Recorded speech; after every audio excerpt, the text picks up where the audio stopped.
Hello, everyone, and welcome to the Politics of Jesus podcast. I'm your co host, Reverend LaKesha Womack, and my co host, Dr. Hendricks, will be with us in just a second. But I am so excited this evening to have one of my favorite authors on with us this evening. So, Dr. Hendricks, will you introduce our guest for us? I am very happy to because he's a dear friend and colleague whom I have a great deal of respect. Dr. Robert P. Jones, who is the founder of PRRI Inc. This began as Public Religion Research Inc. Began in a two men in one office, and I think about 12 years now. 16. 16. It has grown into one of the major polling and research and most cited polling and research firms in the United States. I'm very proud to have watched. I'm personal note. I've been a trustee, and it's been really one of the honors of my life. And then, so you founded this great organization that's just so major, and then the next thing we know, you are an award-winning author of books that are about white Christian nationalism and white supremacist Christianity. One wonders, how did you go from being the CEO of a Washington poster firm to being, really, I'd say one of the major commentators, seriously, on Christian nationalism and white supremacist Christianity in the United States? And I guess the story takes us all the way back to Mississippi, huh? I guess it's right. Yeah. So, well, thank you, first of all, Reverend Womack and Dr. Hendricks for having me on. I'm really happy to be here. And Obery, as you say, like we go back quite a while now, and huge kind of respecter of your work and voice. I'm really honored to be here. So, I think I'm the only person that ever gets called a pollster in DC who also has an MDiv. I think that's right. There may be somebody I'm missing, but I think that's right. So, I'm kind of navigating back and forth between these worlds. I'm also maybe one of the few MDiv people that has a bachelor's degree in mathematics and computer science. So it all sort of like comes together in retrospect. It sounds like I had a big master plan. I did not. So I think I'm just working back and forth between, the social sciences and statistics, which I love, and trying to understand this complex field of, all the things you're not supposed to talk about in polite company, religion and politics. And that I think the statistics and give a way to kind of get a descriptive lay of the land. But I think to kind of go beyond that and to kind of get to the why question, I think that's where the writing has come in. It's like, okay, well, this is where we are. How do we understand how do we get here? What does this mean? What does it mean that in 2025, for example, 2/3 of white evangelicals believe that Christians face more discrimination than anybody else in the country, or that white people face more discrimination than anybody else? What does that mean? And where does that come from? And what's going on? And I guess the other, piece of it does go back to Mississippi. I was raised for the most part in Jackson, Mississippi, grew up as a Southern Baptist myself. So I grew up inside that white evangelical world, inside the largest denomination, the Southern Baptist Convention, have a degree from a Southern Baptist college, a master's degree from a Southern Baptist seminary. So, I feel like that passage, since you're a biblical scholar, Dr. Hendricks, that passage where Paul's giving his Jewish credentials, Pharisee, like I feel like I kind of could give my evangelical bona fides and have a little riff like that. So anyway, that's, I think, some of the background where it comes from. But if I might ask, and I'm going to pass it over to Keisha in a moment, but I want to tell us a little about your background. I think it's very, very fascinating. Just tell us a little bit more, if you would. And then how you got to be this really major freedom fighter, I'd say, not using a sword, but a pen, against the depredations of white Christian nationalism in America. Well, I think I'm going to give a theological answer to that, right? So I think we're called to, like, I grew up hearing sermons and, Bible study teachings about working out your salvation, right? Mm-hmm. That salvation wasn't a one and done kind of thing. And honestly, like I think about particularly the work over the last 10 years where I've written 3 books now, all wrestling with this entanglement of white supremacy and the Christianity that I grew up with as a kind of working out my salvation. And so I think it is very personal and very theological to me. And to me, it feels like there's actually a different kind of freedom that I think about. Like, freedom fighter sounds like you're doing something on behalf of other people, maybe. But honestly, it has really felt like I've been trying to free myself from the clutches of white supremacy. Like, that's really what it's been about.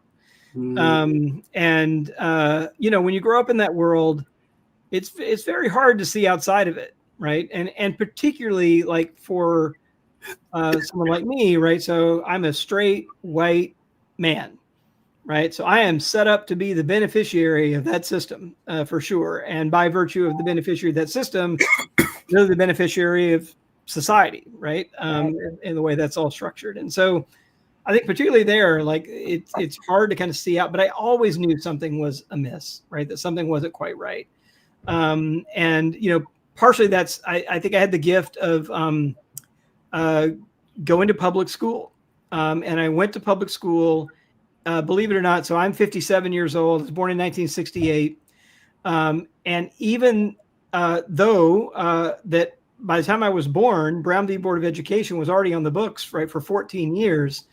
It wasn't until I was in 2nd grade that the Jackson, Mississippi public school system got around to actually desegregating. Right. I actually remember like living through this sea change. And I think the thing, even at the time, that struck me, even as like a 7-year-old kid, was like, wow, okay, so our social world is being completely transformed from this all white bubble, right, to suddenly I've got black classmates, black teachers, and nobody is talking about it. Nobody's talking about it at all. Teachers aren't talking about it. My pastor's not talking about it. My parents aren't talking about it. Like, it's just utter conspiracy of silence, right? And I think just that actually made me think, like, well, what's happening that all this change is happening and nobody's talking about why it had to happen. And so, like, I started asking questions and we get, various answers. But honestly, it wasn't until, I'll stop with this, but it wasn't until I got to seminary, and I went to Southern Baptist Seminary, but I did have a Baptist history professor who finally told me what the word Southern in Southern Baptist meant. And like, that may sound crazy, right, to you, that it wasn't obvious but it wasn't obvious to me growing up. Like, I just thought that's a compass point, right? We're down here, the other Baptists are up there, we're the Southern Baptists. But he was like, look, that's about like enslavement and the Confederacy, and like, that we split. And in fact, we were with the Methodists, the kind of majority white Baptist denomination was one of the 2 largest denominations in the mid-19th century. And both of them split in 1845 over the into Northern and Southern factions over the issue of slavery. So what this means, right, is that the secession of Southern white Baptists and Methodists was the dress rehearsal for the Civil War, right? That the churches paved the way, right, for political secession. Like, the same people that were drafting the documents in Augusta for the creation of the Southern Baptist Convention were some of the same ones that were sitting in Alabama and South Carolina saying the prayers over the political secession stuff just a few years later. And so just getting clear about that, I think, was like a real epiphany moment of realizing, like, oh, right, okay, so that's who our people are, right? And behind me back here, you can't quite see it, it's behind this chair, is my family Bible from my mother's side that dates back to the late 1700s. It was from my family who were actually in Georgia, where both sides of my family live back into the early 1700s. And it's a Bible that got handed down on my mother's side of the family all the way to me, right? So 6 generations. It's been down and handed to me when I went to seminary. And it's got, all our genealogical records, but for like 4 generations between the Old and New Testaments and the kind of brown oxidized ink. But when I started doing genealogical research to learn more about those folks, I, of course, pulled up things like estate settlements from the official records. And, I remember one of the things I pulled up was an estate settlement that the owner of the Bible's name was Pleasant Moon. That's a British name, a male British name, and pulled up Pleasant Moon's when he died, estate settlement, and it lists on there all of his earthly possessions. And of course, somewhere in the middle of there, there's 1 bay mare, 1 feather bed, a table, 6 chairs, and then there's 4 human beings listed by name and dollar amount. Wow, that must have been a shock. A woman named Naomi, at $150. Bird, a boy, at $75, right? Listed in this document. And I have that document now printed out and folded and tucked right inside that between the Old and New Testaments for every new generation to see, right? And so I think the dilemma for many white Christians, and certainly for me, has been, how do I make sense of a tradition and a heritage that so valued this religious object, right? It's the only thing they have in my family that's that old, right? That pass it down. And at the same time, so no conflict at all between that worldview that they so cherished and enslaving, other people. And in fact, fought on the wrong side of a war that ended up costing somewhere around 700,000 lives to protect that right to enslave. Right. Keisha, you can't, can I hear you? Oh, you're muted. Okay, well, we'll wait till you get it worked out. Well, that's very interesting. That must have come as quite an aha moment somewhere in there. I mean, or was it just a gradual realization that this is just something that's really, really not right here? I think it's more the latter. It's more like something I felt haunted by, right? Just a sort of like something just, that kind of feeling something's just not quite right. Doesn't add up, and again, so I'm trained as a scholar. So, you use the tools that you have, right, when you're sorting through things. And so, I've been writing, right, and I've been trying to write my way to clarity, really. I think that's really what the last 3 books have been about. Well, I'll tell you, I mean, I don't want to sound like a fanboy, but they're just brilliant. I mean, I've looked back through them, preparing for this discussion, and I'm even more impressed, But you talked about a number of things. In White Too Long, you made a statement in the chapter on remembering. One of the principal reasons white Christians fought so staunchly to ensure that their own churches remained segregated was because they understood the critical role these institutions played in the protection, production, and proliferation of white supremacy. And by your admission, you grew up in this bubble. What do you have to say? What does that mean to you now? I mean, in analytical terms, when you look at the church writ large.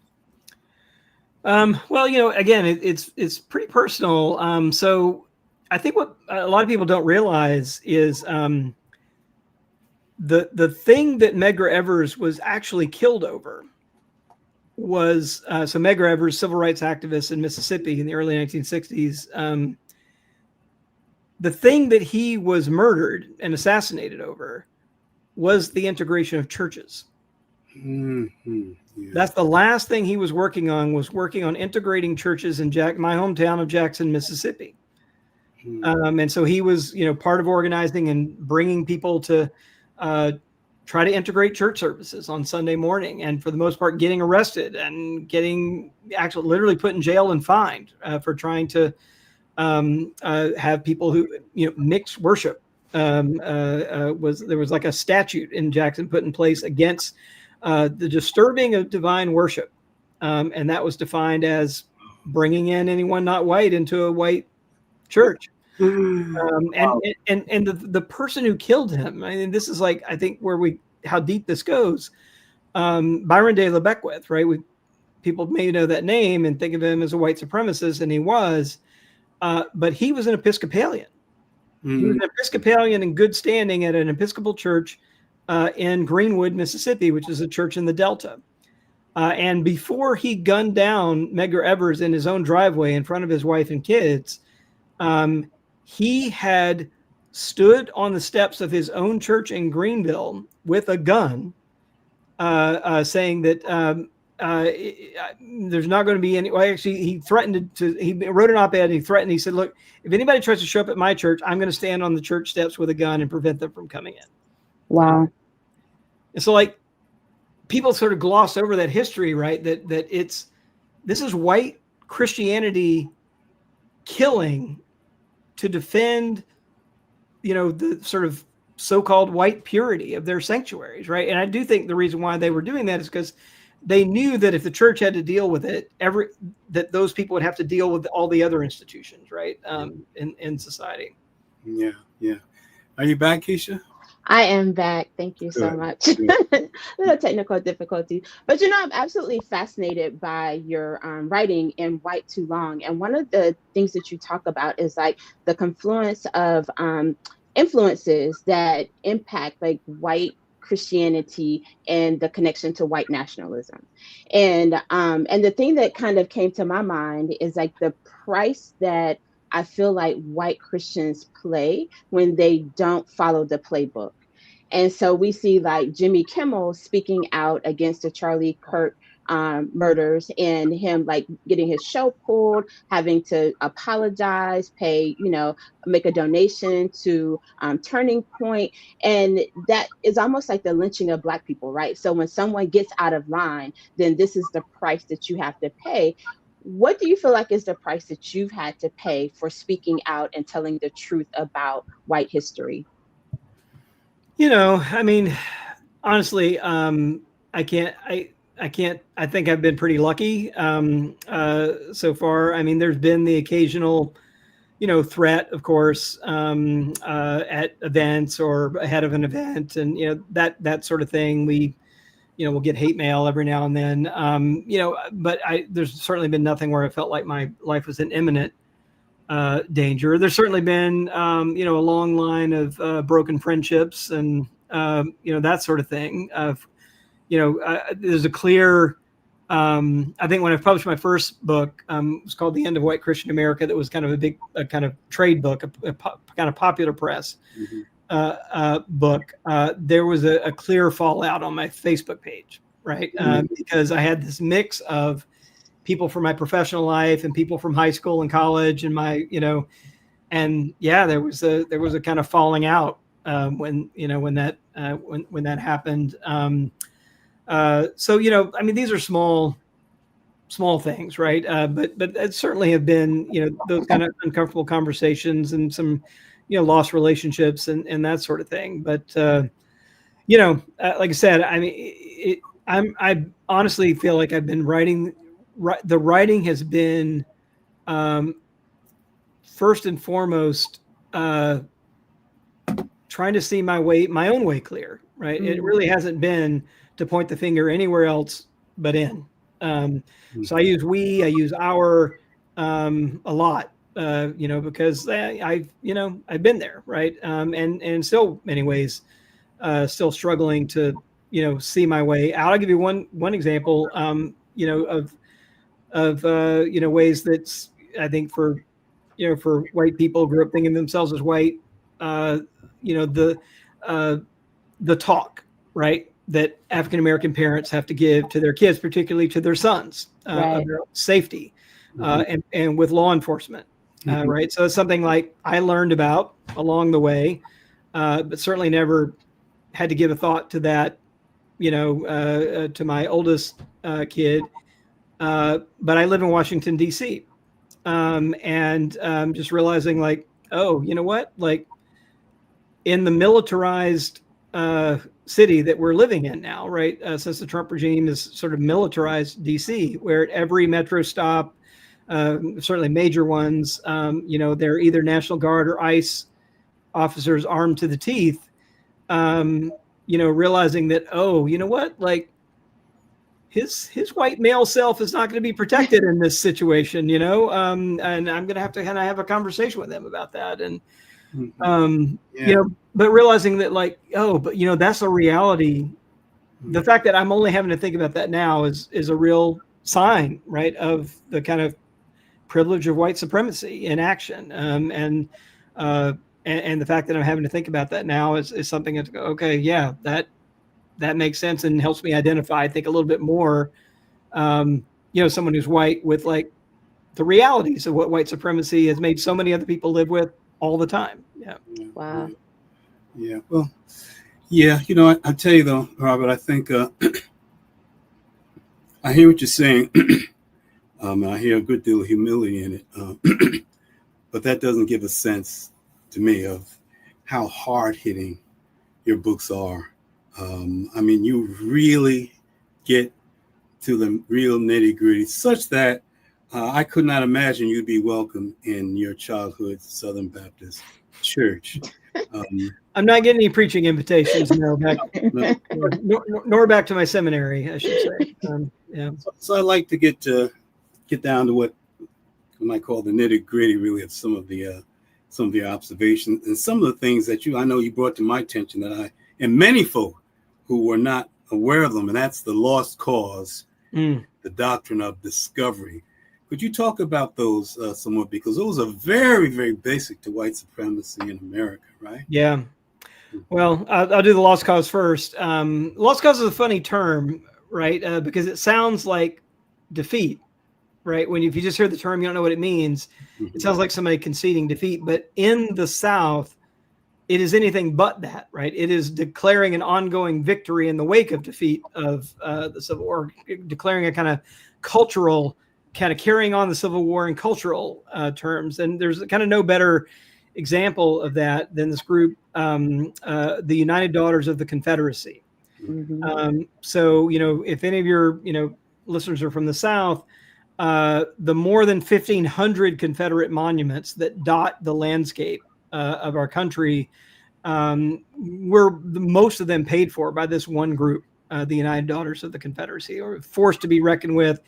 And their two major kind of big projects were public monuments that were declaring the nobleness of the cause of the Confederacy, right, in the wake of the defeat. So it was a kind of PR effort to kind of reclaim white supremacy, white dignity, white honor in the wake of defeat. And so these things went up all over the place. And then the other thing they had that get less attention, but is still relevant, was a textbook program to rewrite the history books so that, the Confederates came off better, right? That they were, and it was essentially the thing that we heard out of the mouth of our president after Charlottesville. They were fine and noble people fighting on both sides, right? That's the message of the lost cause, right? Nobody was wrong. Nobody was evil. There were just a disagreement here, right? And they were divided over lots of things, and just kind of masking over, slavery and all of that. So that's the lost cause, and it's very. So I was born in Atlanta. I grew up in Mississippi. But Atlanta has got it's got the largest frieze memorial of its kind, celebrating the Confederacy on Stone Mountain, Georgia, right? And I grew up going to the laser show at Stone Mountain, Georgia, right? And at the end, what would happen? It's been changed now, but when I was seeing it in the 80s, what would happen is they had the lasers kind of outlining Jackson and Lee. And at the end, so they're on horseback, and at the end, they would animate them galloping off the mountain, right, with the Confederate flag flying, with the lasers, right? So beginning of the Ku Klux Klan too. It's still, yes, right. And Stone Mountain's known for the early meetings of the KKK in Georgia. So it was this South Will Rise Again motif at the end with Elvis singing Glory, Glory, Hallelujah, right, in the background, right? So that was the soundtrack. And then there's that. And then, like in just high school real quick, I went to public high school it was integrated when I was in high school. It was probably 60% white and 40% black. But we were the rebels, our public high school. And the cheerleaders ran up and down the track with a Confederate flag. The band played Dixie. Our colors were red and gray, for the Confederacy. I mean, it was full on, so like on our sports uniforms, some of them had the Confederate flag on it. Our mascot was Colonel Reb, just like Ole Miss. And, that didn't get put in place. Our high school was founded in 1914, but we didn't become the rebels till the 1950s. Wow. Right. And it was around Brown v. Board of Education. It was like, okay, by golly, I guess we can integrate, or we're still drug our feet about it, but we're going to be the Confederate high school, even if we have to integrate. That lost cause stuff is very, very deep. Real quickly on the Doctrine of Discovery, my last book is called The Hidden Roots of White Supremacy and the Paths to a Shared American Future. And there, the question I was trying to ask is like, okay, well, how far back does this worldview go? Right. So we know it to the Civil War. It's pretty clear. We can tell that story. We even know it back to, maybe 1619. Right. But does it go back any further than that? And what's worth noting? And so I traced the beginnings of this worldview that's really a kind of what we're today calling white Christian nationalism. But like its origins certainly go much deeper than that. I trace it actually back to this thing called the Doctrine of Discovery, which was a set of Christian doctrines issued by the Catholic Church in the 15th century, right? So this is like during the time when, Columbus, right, is kind of taking his trips and so-called discovering these new lands. And it's all tied up with that, actually.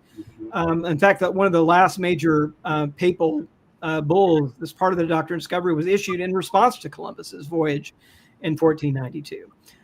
And basically what Columbus wanted from the church was he went to the king in Spain. He said, I need more ships. I need more soldiers. I need more supplies, more missionaries. But from the church, the thing that I think was overlooked is what he wanted from the church was a moral mandate for what he was doing.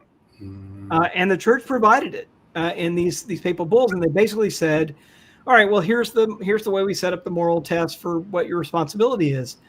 The threshold question is, are these people you've encountered Christian? Now, of course, they knew the answer to that, right? Of course, they were not Christian. But then everything else just follows from it. Okay, well, if they're not Christian, they should be considered enemies of Christ, right? So this bellicose language right out of the gate. And as enemies of the Christ, if they don't submit to becoming Christian, you have the right to take their land, to take their goods, and the language is literally, and to submit them to perpetual slavery in the name of Christ. Right? That's the language. And so that sounds pretty far back, but I think the point for it is that was 1493. 1493, yeah, is the last of these documents. They're issued between 1452 and 1493. It's kind of three major papal bulls, but that's the essence of them. And so to me, what really matters, though, is to say, like, so the version of Christianity that lands on these shores, right, that's how the moral compass is set from these documents, right? That these people are enemies of Christ. We are the ones who have the rights to sort of make them submit, take everything in the name of Christ. And I think that's the worldview that has come up. And we have modern words for it. Christian nationalism white Christian nationalism is the most modern word. But even in the middle of this, we've got Christian Zionism, we've got manifest destiny, we've got America as a promised land. All these familiar tropes, City on a Hill, they all come from the same root that essentially say that America is a promised land for European Christians. That's what it boils down to. So how does this show up in church today, in white Christian nationalist theology today? Well, I mean, it's very, very clear that this has always been, it's the point I always try to make, it's always been an ethno-religious project, not just about whiteness, has been. Or this idea pushing up this identity of America right? This thread, and it's been a competing one with America as a pluralistic democracy since our inception, right? These two threads have been competing with one another. But this one that says, like, we're a promised land for European Christians, right? It does come up through all of this. And then I think today it shows up very easily. I mean, when we see, I was thinking back, there was a campaign event that President Trump had where he spoke in front of this group of the National Religious Broadcasters. This is a group of almost entirely white, the big Trinity broadcasting system, like all the evangelical things. And when he gave the speech to them, he called them my beautiful Christians. And he talked about bringing back our religion. Mm-hmm. Now, when he's in front of black folks or brown folks, he doesn't talk about bringing back our religion. Right. But when he's in front of white evangelicals, he absolutely talks about the biggest thing we need is bring back our religion. And it's always been that. One other point on this is that even like we mentioned the KKK and they're rightly again thought of as a right-wing racial terrorist organization. That's absolutely right. But people forget they had a religious agenda. Right. They were Christian.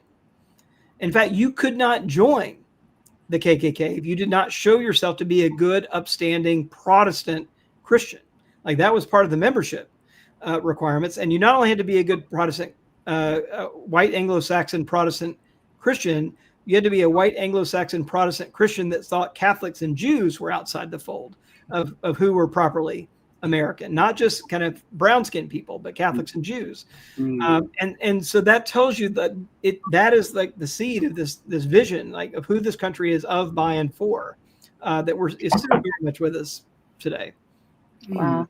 So how would you say, like, armed with this information, pastors can have real conversations with their congregations? Because I feel like a lot of times we look at racism and we look at slavery as Black history, but it's very obvious that there's a history for white people that is just not being honestly taught and shared. So how do you advise pastors of white congregations who want to have these conversations without losing their members to actually start that process? Yeah, well, I think if their primary concern is not losing their members, they've already lost the game. Great point. But I say that because I think the concern really does have to be with the truth, right? There's ways obviously to do that, and I want to say, like, very clearly, like, I've never had to be a pastor. I have lots of friends who are pastors. I get like how challenging it is, right, to pastor a congregation, and what leadership has to be kind of savvy and strategic. And I'm not trying to sort of be too idealistic about this, but there's a point at which, you've got to tell people the truth. People leave, they leave, right? But you've got to kind of lead a congregation into truth. And, I just think the idea for most white people in the country, I think that race is something about everybody else but them. Is still so deep, right? That I think for me, it was actually quite a turning point when I realized that, oh, wait, talking about the power of race, like I've got to figure out what that means for me, right? And that what does it mean that I've my last name is Jones, right? My ancestors' name are Moon and Andrews and Stevens. Like, these are the major families in my. They're not white. They're Welsh, right? And British, and Scottish, right? And even beyond that, there's kind of tribal identities even behind those things, right? But this kind of myth of whiteness, I think is always been about power, and and about kind of who's in power, who's out of power, and just kind of being clear about that, right? And that for me, James Baldwin was really helpful for me on this. And so you mentioned the sort of book, my 2020 book is called White Too Long, The Legacy of White Supremacy in American Christianity. So that quote is the title comes from a James Baldwin a piece of writing, and he's writing in the weeks after the assassination of Martin Luther King Jr. And he's at a point where he, I think, is mean, Baldwin always like astounds me that he still held out hope, throughout his life. But he's at a point where he's really discouraged and I think a little disgusted with the lack of an uprising by white people in the wake of King's assassination, right? That there was no mass, like, sure, there were some things, but there was no mass uprising of white people saying enough, right? In the wake of that. And so he's writing this thing, and he says, I'm not going to get it quite right, but something like, he says, I've been so impressed with white Americans, and have been for some time, that they are beyond any conceivable hope of moral rehabilitation. Yeah. They have been white, if I may so put it, too long. They have been married to the lie of white supremacy too long. Yes. And I think like that I think was so helpful to me, I think, to think like, oh, like we're the ones trapped in this lie, right? Like, yeah, it's doing all kinds of external destruction to other people, no doubt, right? But I think what many white people think of themselves as white, like, don't get is like how soul destroying it is to us to live in that world, right? And I think that's one of the things I've been trying to surface. Yeah, absolutely. You do talk about in which book am I looking at here? White Too Long. The mythology, really the lie that white Christians tell ourselves on the few occasions we face our history, is that Christianity has been a force for an unambiguous good in the world. It prevents us from seeing areas where the religion may have gone off course.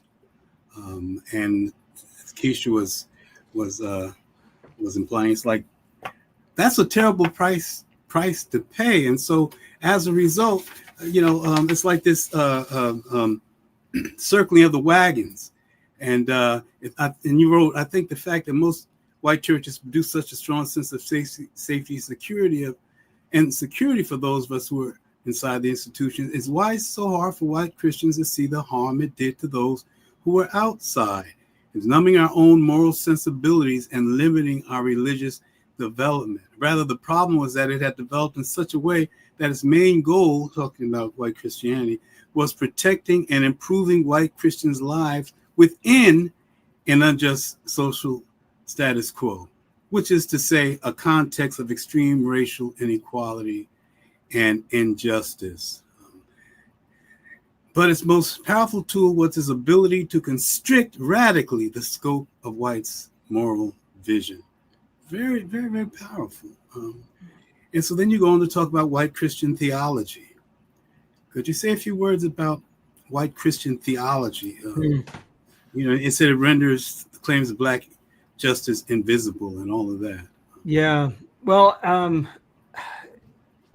it is striking to kind of think back, about, like, again, growing up in Mississippi in the 70s and 80s, where there was all this struggle around equality and civil rights, and still happening in Mississippi.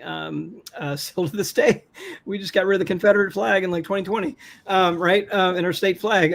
But yet, like, from inside the kind of, good white church that I grew up in, like, it was completely invisible. Like, there was no acknowledgement of any of that, going on, no preparation for us to think about any of those issues at all. And so I often do think about, like, in visual metaphors, like a kind of myopia or blindness or constricting of the vision. And theologically, it ends up looking like, this kind of, and I'm borrowing here from some other work of Michael Emerson and others about this kind of theological toolkit, that we get, that really makes everything about individual sin, everything about individual salvation. So this is like tight little world, right? And so as long as everything feels right between Jesus and me, like, what could be wrong with the world? Is the way it ends up. It just looks a very tight little circle, and the big structural questions can't find a foothold. Like the questions of injustice from outside, there's just, it literally just, it does kind of create this hermetically sealed environment where your own little private sin, you can, and it also puts you on this little hamster wheel. That's the other thing. It puts you on this hamster wheel with your own private, individual sins, sexual sins to be sure, because those can really keep you going for a while, right? On your little hamster wheel, lying, bad relationships with people in your family, your friends. Like it's all like about like this kind of like interiority, right? And so as long as you're kind of spinning out on this, all this kind of hyper vigilant stuff about interior stuff, you don't have space or time or any way to see out from that. And I think it's that way. It's certainly that way by design, right? This is not an accident that white Christian theology has developed into this kind of individual salvation model, because it's the only way we can live with ourselves. Wow.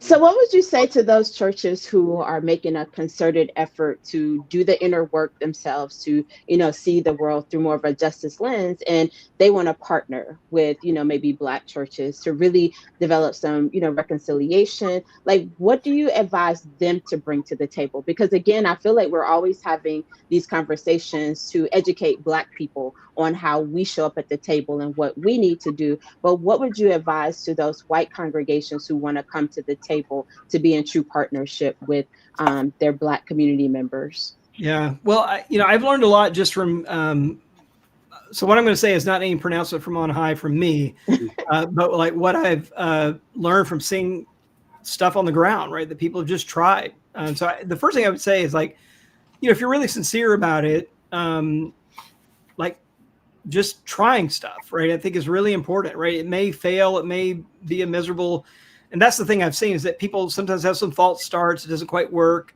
But if you're sincere about it, like, you try again, right? You kind of think about, you learn from that, you kind of move on. So a couple of things I've seen work. I write in White Too Long about interestingly enough, two Baptist churches in Macon, Georgia, which is where both of my parents are from, who were both First Baptist Church, one white, one Black, right? In Macon, Georgia. And they used to be the same church in the 1820s, but split. In the kind of coming tensions of the Civil War. And then just it kept on existing in their separate worlds and kind of not having anything to do with one another. And they finally got two young ministers who both said, like, this is crazy. Like we have this long shared history, we should do something. And so they made a concerted effort to just start trying to be in relationship with one another. And it wasn't about, I will say this, one thing I'm not that big fan of, because I think it turns into kind of a substitute for real relationship, is the kind of pulpit swap or the choir swap, or that happens like once a year on Thanksgiving or whatever. It's okay, but like it doesn't really change anything, right? It doesn't really create relationships, because what I saw in studying these two churches in Macon, they're not perfect. They certainly made some mistakes, but they started doing things like potluck dinners in the park. There's a park kind of between the two churches. So neutral territory, potluck dinner, Easter egg roll for the kids. And then they started doing things like, a joint youth group trip, right? For both youth groups. And then when you start doing that, things start to get messy, right? Because then you're in real relationship, you're in real territory. And so just one quick example on that is they were going to go to this youth trip. They were going to take the youth trip down to Disney World. But at the time, this was after the killing of Trayvon Martin. Oh boy. And they noticed that none of the Black kids showed up to go, signed up to go. And they're like, wait, I thought we had this thing going. I thought we had this, and they'd been doing these other youth events. And finally, like one of the, parents of the Black kids like, we're not sending our kids to Florida right now. What are you doing? Like, and had an honest conversation about it, right? But the white parents were completely oblivious. Yeah. Right, to this, completely oblivious. Yeah. But it turned into this real moment for them, particularly for the white parents to go, oh, right, that's a world we don't see, right? And that's a world we've helped create. And it's something we've got to figure out, right? And something we want to be in solidarity with you. So like those kind of things is something a white church would never bump into without being in that kind of relationship, right? With like real relationship. So I think whatever people can do to kind of build in that, and they made a commitment, by the way, to do like a 3-year like 3 years together. Like that was the plan. And they've kind of extended that out now. But the original thing was like, we're going to try to do stuff for like 3 years and try to build real relationships, real community. And often it has meant the white church showing up in places where it would not normally show up. Right. That's been really huge. Interesting. Yeah. You know, as you were describing white Christian theology, you know, as response to my question, the individualism of everything. Everything is individualized. I couldn't help but notice that you were talking about many quarters of the Black church as well. The implication is that so many of our churches, without knowing it, are imbued with this white Christian theology, it's individualism. And it's interesting. When you talked about the cultural toolkit that you mentioned earlier, you mentioned three components, right? The free will individualism that says that you know, individuals exist independent of structures. You know, we're just monads out there, which really flies in the face of the Bible's most socialist communitarian ethos. Then you mentioned relationalism, which means that the way that we have to deal with things is by individual relationships, right? Kumbaya stuff, I would say. And then, if I get my Black friend, I'm good. Yeah. And then you mentioned anti-structuralism. Folks say, well, no, for instance, to say, you know, systemic racism or unjust structures, that they're not the problem. It's the people and their relationships that they are the problem. And then you talk about postmillennialism and premillennialism. So postmillennialism means that Jesus won't come until we get ourselves together, right? And premillennialism says that Jesus will come, which is some, you know, sort of apocalyptic. Jesus will come, and Jesus will kick everyone's ass and get everybody in shape, you know. So I mean, this is essentially the underlying theology of much of traditional Christianity in America, not just white Christian. But what you also point out, that it frees everybody from any responsibility to try to change the world, particularly premillennialism, right? He said, you know, it's based on Revelation. You know, essentially, we can't. Well, look at gospel music. Leave it to Jesus. We can't do a damn thing. The world's so bad, and so that attitude keeps people feeling any responsibility to fight for justice. So is this what you're describing as being the real theological basis? And what's notable to me, and I didn't actually know this stuff, started researching for the book, is that move from sort of prior to the Civil War, the sort of post-millennial view was kind of the standard Christian take on this, right? So the premillennial stuff really comes in the wake of the Civil War and the social disruption that the Civil War caused, and the extreme experience of defeat in the Civil War among Southern white Christians as well, right? So the project, like when you go back and you like read in White Too Long, I quote the prayer of Basil Manley Sr., who was the chaplain to the Confederacy, right? And he was praying this prayer over the Confederacy at the kind of swearing in the first Jefferson Davis. And he's talking about the Confederacy literally as God's ideal for society on earth. Like they really believed that we were on this upward trajectory, and the Confederacy was the flowering of human flourishing, right? That God willed for human society. Now, all that comes crashing down, right? So part of how you explain that then is you get off the project of building a society, and you just say, no, we're going to get worse and worse and worse. And then Jesus is going to come back and kick ass and fix everything. But I had never linked the experience of Confederate defeat to this theological move. And if you remember, If you ever had one, Obery, I'm going to make you confess here. Do you ever have a Schofield reference Bible? Yeah. Was there any other? Yeah, right. That had all this stuff in the footnotes, all this premillennial stuff in the footnotes. So Schofield's a Confederate deserter, right? Who is kind of reinterpreting end times to deal with Confederate defeat.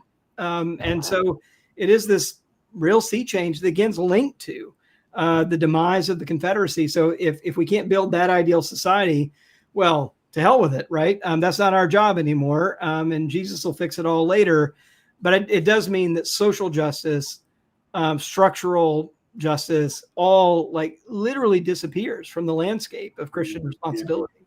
Yeah. I just have to say, I had an uncle who was a minister, and he swore by his Schofield Bible. Yeah. See, Keisha, and I think you might agree. What we're seeing is we're dating ourselves. Y'all can have that. I don't need it. I don't need a copy. I'll make another point, Keisha. I'm saying that that throughout the Black church, what we're talking about is theology. It permeates the Black church as well. We talk about millennialism. We talk about we're in the last days and times and all of that, which is crazy. Well, Jesus coming back any day. For 2,000 years, Jesus will come back. And how many? 2,000 times 365 days? That's a lot of days. So, but Keisha, don't we hear this? LaKesha, don't we hear this in Black churches so much? The same. And that's one reason why our churches, even the Black church, are so null and void when it comes to the freedom struggle, especially against this instantiation of evil in the White House. Would you agree, LaKesha? Yeah, I definitely believe that Jesus is coming back at some point. And I think that, us waiting, 600,000 days is just, a part of the waiting game. No, but no, I just that's not the point. Right. No, but I totally understand what you're saying. And I think that it does prevent us from taking more action today, because it's like, well, when Jesus comes back, then everything is going to be perfect and all will be right with the world, instead of us really doing the hard work of fighting for justice in today's society and really confronting some of the things that you talk about in your books, Robert. Like, how do we do the hard work in ourselves, not just, looking outside and wanting the world to be better, but how do I look at myself and confront, the church that I grew up in and how it played a role in my formation, not just spiritually, but who I am as an individual. And how can I, combat that? Like, how can I deprogram, or as Christian Smith talks about, decolonize my mind to start thinking in a more liberated manner. But as we prepare to close, I just want to know, and Dr. Hendricks would love for you to ask a final question after this. What gives you hope? You know the history, and you kind of see the trajectory that we're on now, and we don't think that Jesus is coming anytime soon. So what gives you hope, in this moment, that everything is going to be okay? Or do you believe that there's hope for the future of this country? Yeah. I tell you, I'm not optimistic. And I certainly don't think everything's going to be okay. It's not looking that way right now. And I think as realistic as we can be about that is really important, because I do think we've got a very small window, to be honest with you here.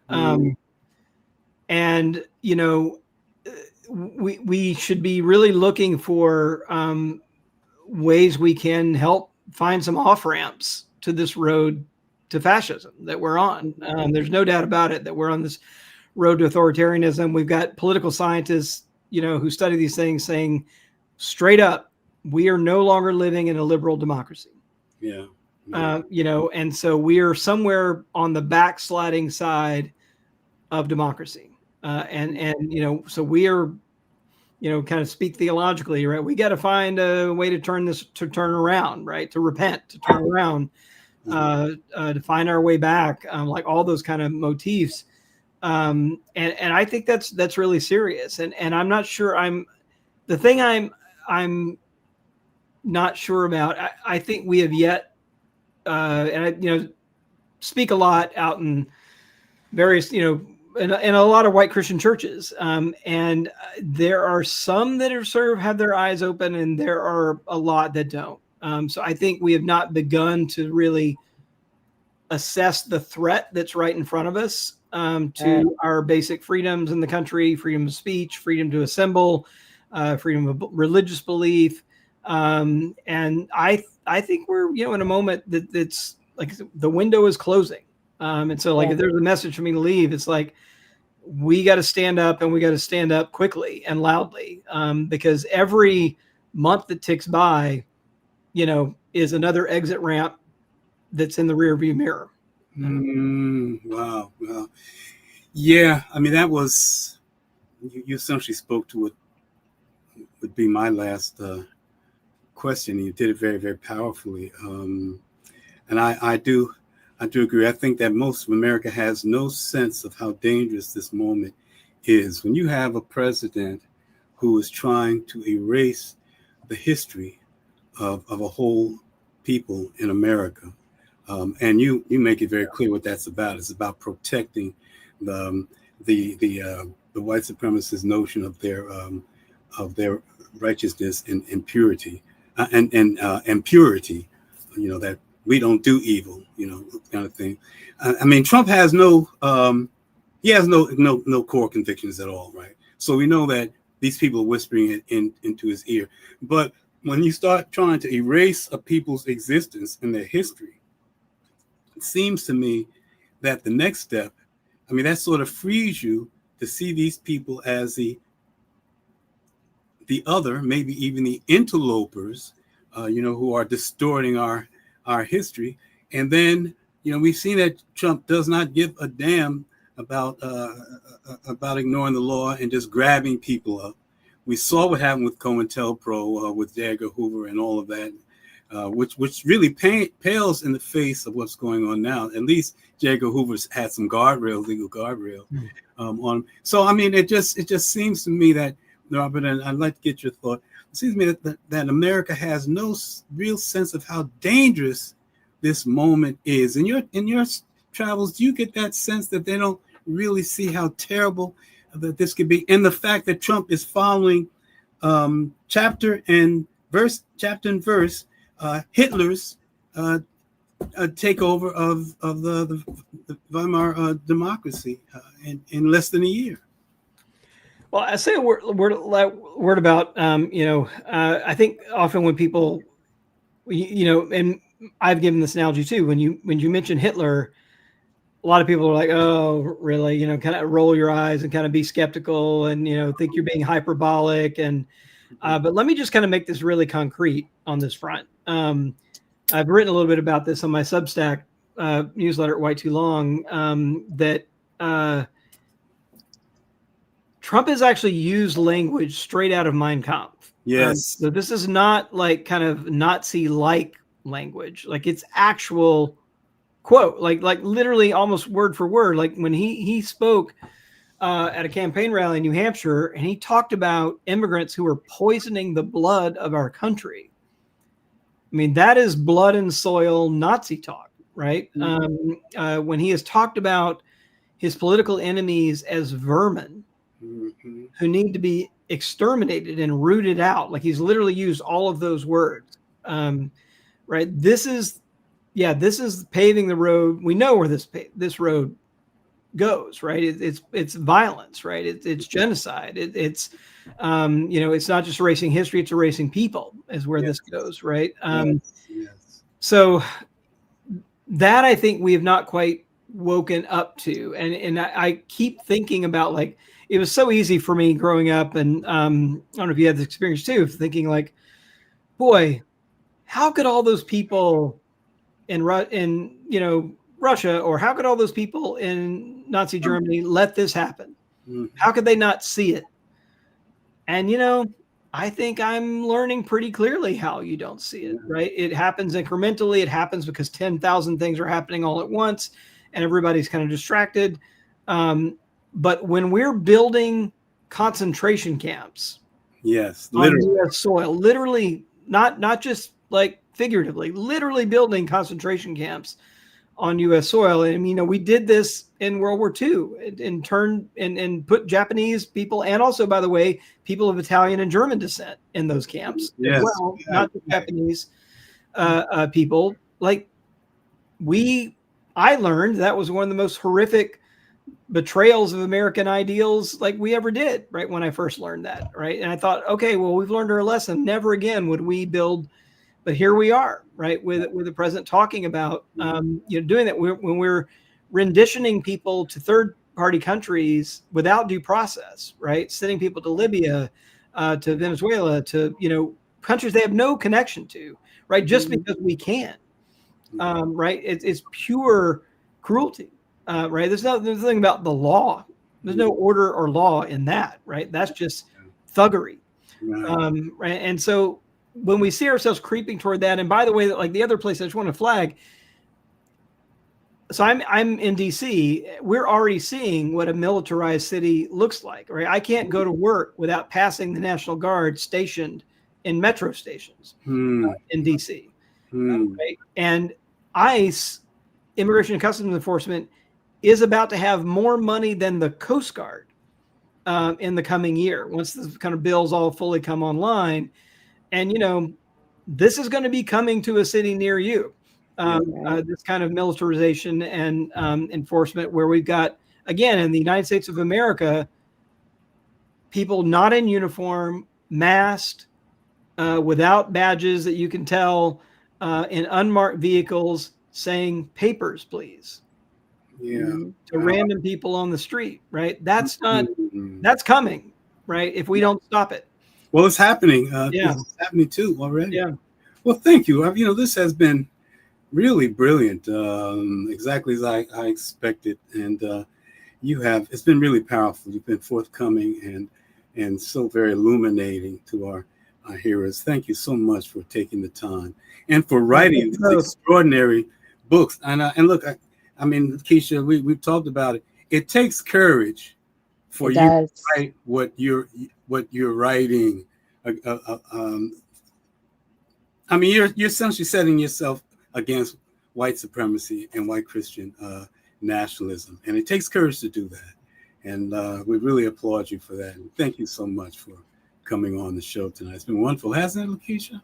It has definitely been wonderful. But can you tell our listeners like where they can find out more about you, where they can, get your books? Where are you? Yeah, well, I probably the best place is at my Substack newsletter, which is www.white2long.net. That's white2long.net. Writing weekly there. Get my books. Bookshop.com is a good place, or bookshop.org, sorry, good place to order books. My most recent one's The Hidden Roots of White Supremacy. Other one for that, White Too Long. And then the work at PRRI, where we are taking the pulse of American public opinion and tracking demographics and questions about Christian nationalism and political violence and all of that. We'll have a big survey coming up in October at the Brookings Institution, our annual American Values Survey. That's at prri.org. Awesome. Thank you so much. And Dr. Hendricks, where can they find you online? You can find me on my Substack, Obery Hendricks Jr., my whole name. Substack. And I don't know, did I give my website to you? All right, well, we'll do that another time. I'm trying to remember what that is. But when you find out, we'll tell them all about it. But you guys can find me on all social media at LaKesha Womack. And we are super excited about it's everywhere. If you just put in LaKesha. Oh, you want to see it? Yeah. Okay, there we are. So super excited about all media. Oh my God. Oh Jesus. Yeah, I'm a branding expert everywhere. So just Google me, you'll find me. But next week we're even more excited to have for our third guest, Dr. Starsky Wilson, who is the president and CEO of the Children's Defense Fund, and we're going to be talking about how this big beautiful bill affects our children, because as we know, the children are our future, and when they're plunged into poverty and don't have access to resources, versus what does that mean for our community. So we're super excited to have him on board, and we want to thank you again, Robert, for your work. Your White Too Long was life-changing for me. I've been a fan ever since I read the first pages of it. So just thank you for coming on and sharing so richly with us. Thank you, brother. Thank you both. Okay. Thank you both for your work. Yeah. Look forward to seeing you soon, brother. All right. Okay. Take care.